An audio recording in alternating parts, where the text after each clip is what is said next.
흔히 이런 이야기 들어보셨을 거예요. 드라마보다 현실이 더하다. 10년 가까이 변호사 생활하면서 느낀 건 정말로 드라마보다 더한 현실들 많다는 걸 알게 됐습니다. 그동안 방송에서 소개됐던 드라마보다 더한 현실 스토리들 말씀드리고 10년간 현장에서 겪은 생생한 이야기들 말씀드리고 법적 쟁점까지 짚어드리는 은밀한 사생활 지금 시작합니다. 저는 변호사 박기태입니다.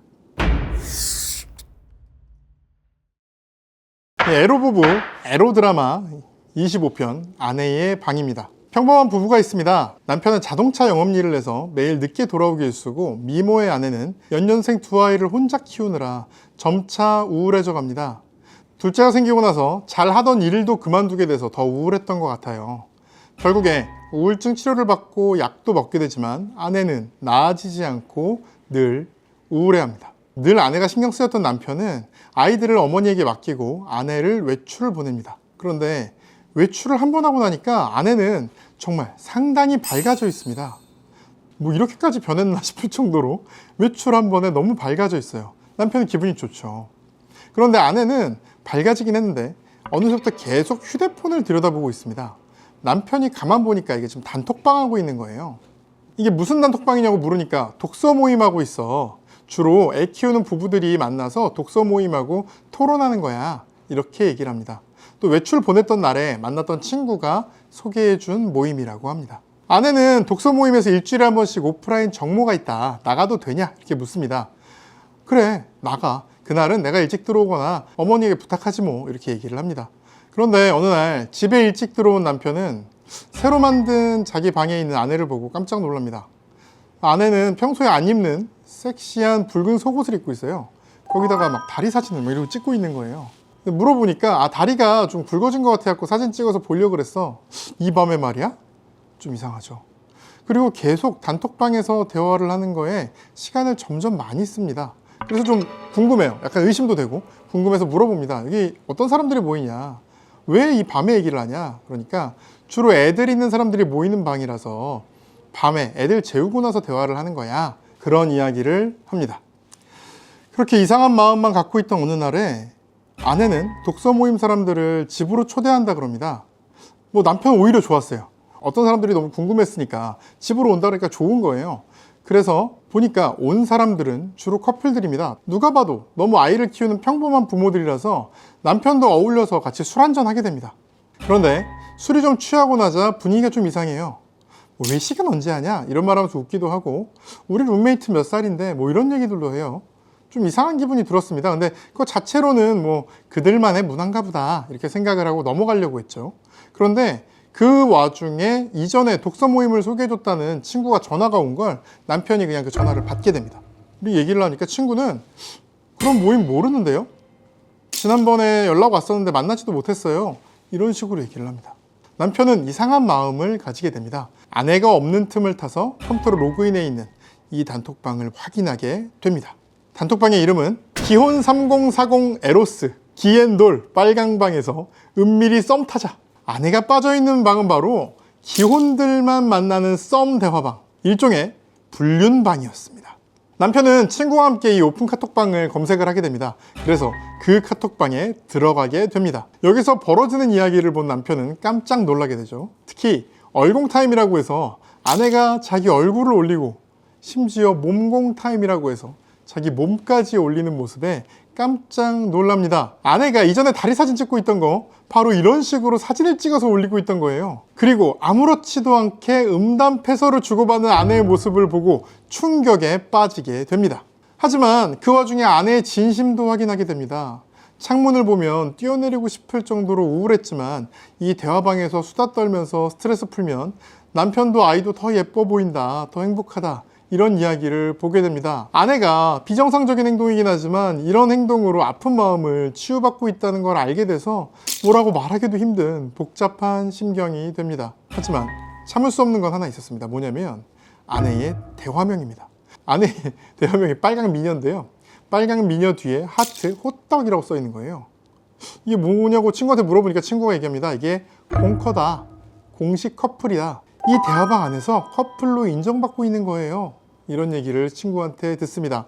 화가 난 남편은 단톡방 정모일, 번개일이 있어서 이날 몰래 뒤를 밟게 됩니다. 이 모임에서 아내가 다른 남자와 마치 커플처럼 취급받고 막 100일이라고 100원씩 받고 이런 것까지 보게 됩니다.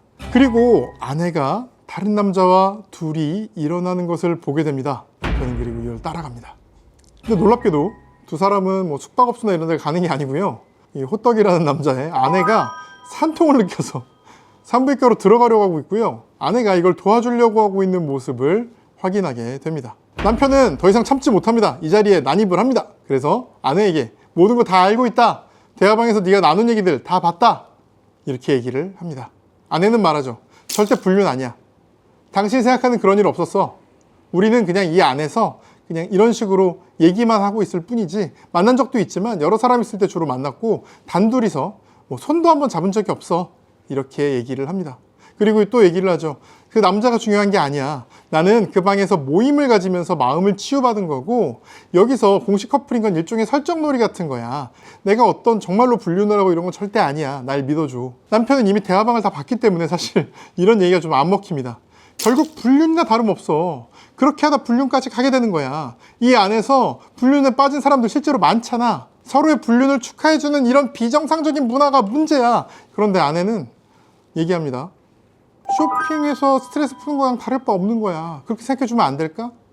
남편 여기서 제일 화가 납니다. 아니, 지금까지 그렇게 한 걸로 모자라서 앞으로 계속 하겠다는 거야? 남편은 너무나 절망적인 기분에 빠지게 되죠. 이 부부 이혼하는 게 맞을까요? 사실 이 에피소드 방영됐을 때 사람들이 굉장히 충격을 받았어요. 이런 게 진짜 있냐? 그리고 검색해 보잖아요. 엄청나게 많습니다. 물론 이런 단톡방들 생기면 조금 있으면 뭐 이렇게 운영정책 위반한 방이라고 터지는 경우들 굉장히 많지만, 요즘에 그런 은어들 써가면서 이런 식으로 사람들을 받아서 얘기하는 기혼 썸방이라고도 많이 하는데요. 이런 일종의 불륜방들 실제로 굉장히 많습니다.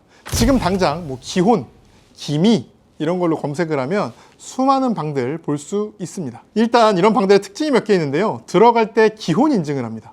왜 그러냐면 기혼일 경우에 서로 잃을 게 있기 때문에 서로 이 내용들을 밖에 공개하거나 하지 않는 어떤 그런 카르텔이 형성될 수 있다, 이런 생각 때문에 기혼 인증을 하라고 하는데요. 이 기혼 인증이 주로 결혼사진 아니면 아이의 돌사진 이런 거를 올리게 하는 겁니다. 저는 솔직히 여기서 제일 놀랐습니다. 뭐 말이 기혼방이지, 기 안에 들어가면 자기 친구가 있을지 자기 지인이 있을지 뭐 자기가 제일 싫어하는 사람이 있을지 모르는 거잖아요. 이 상황에서 아무렇지도 않게 사진을 올릴 수 있다는 게 참 믿어지지가 않았습니다. 그래서 요즘에는 방장, 운영진 이런 사람들만 볼 수 있다고 하는데요. 그 경우도 그렇잖아요. 이거 가지고 협박당하면 어떡하려고. 또 자기소개 양식도 있는데요. 뭐 결혼 연차, 자녀 수, 그다음에 뭐 납프, 반프 이래가지고 언제 시간이 프리한지 이런 걸 소개해 줘야 되고요. 또 이상형을 적거나 여기서 어떤 사람을 만나고 싶은지 이런 것도 적고요. 또 심한 경우에는 신체 사이즈를 적기도 하는데, 이 신체 사이즈가 여성의 경우에는 보통 이제 우리가 흔히 아는 3 사이즈 뭐 키 이 정도인데, 남성의 경우에는 키와 몸무게 이후에도 다른 사이즈를 공개하라고 하는 경우도 있다고 합니다. 저도 이런 단톡방들 좀 이렇게 캡처한 것들 이게 보고, 아 정말 이 안에 있으면, 이 문화 안에 있으면 이런 비정상적인 행동들이 아무렇지도 않게 느껴질 것 같은 그런 문화들이 약간 형성돼 있더라고요. 흔한 은어도 있습니다. 뭐 룸메, 1호 이런 건 이제 배우자를 얘기하는 거고요. 외식, 아까 그 영상에 나왔잖아요. 이 외식은 다른 인성과의 관계, 특히 이제 성관계를 얘기하고요. 육봉은 육아봉사, 가봉은 가정봉사, 그리고 집밥은 배우자와의 성관계를 얘기하고, 나프 뭐 이런 거 낮에는 프리하다, 그리고 마트 갔다 올게요, 마트 그러면 숙박업소, 그다음에 시식할게요 이러면 성관계를 의미한다고 합니다. 이 대화가 불륜에 해당할까요? 단순히 단톡방에서 음담패설을 나누는 정도로는 부정행위라고 볼 수는 없습니다. 흔히 저희가 이제 불륜이라는 용어를 사용하고, 뭐 예전에는 간통 이런 개념이 있어서 사람들이 헷갈리는데요. 부정행위라는 의미에는 성관계만 해당되는 게 아니라 어떤 흔히 말하는 뭐 플라토닉 러브라든가 음담패설 이런 것도 해당될 여지가 있긴 합니다만, 여러 명이 있는 단톡방에서 음담패설을 했다, 이 정도로는 부정행위까지는 해당하지는 않습니다. 다만 설령 만나지 않았고 뭐 성관계를 하지 않아도 웹상에서 연인관계라고 볼 수 있을 정도라면, 그 정도의 어떤 깊은 교감이 있었고 두 사람의 어떤 연인관계로 볼 수 있는 교감이 있었으면 그 자체로 불륜일 수 있고요. 만난 다음에 성관계 하지 않아도 어떤 스킨십을 했고 연인관계가 형성됐다면 그것만으로도 부정행위에 해당할 수 있어서, 이걸 토대로 상간녀, 상간남에게, 그리고 이 본인의 배우자에게 위자료 청구도 가능합니다. 사실은 무서운 거는 이런 또래 집단인 거예요. 청소년한테만 또래 집단이 중요하고 뭐 친구 잘 만나야 된다 이런 말이 적용되는 게 아닙니다. 아무리 어른들이 해도 이런 문화 안에 노출되는 건 굉장히 문제가 될 수 있습니다. 자연스럽게 불륜이 너무 당연한 이런 문화에 노출되는 건 사실 외부 세계의 상식과는 다른 행동을 저지를 가능성도 높다는 뜻으로 이어집니다. 근데 저는 한편으로 이런 생각도 들어요. 얼마나 마음이 기댈 곳이 필요하면. 그렇기 때문에 이런 곳에 최대한 드나들지 않는 것이 중요하고요. 자신의 배우자가 혹시 이런 활동을 하고 있다는 걸 알게 됐다면 최대한 이런 행동을 하지 못하게 권유하고 유도하는 것이 중요하고, 그걸 넘어서도 이런 활동들을 계속 하게 된다면 그분과는 어떤 부부 생활을 계속 하시는 것이 좋을지 저는 약간 의문이 들곤 합니다.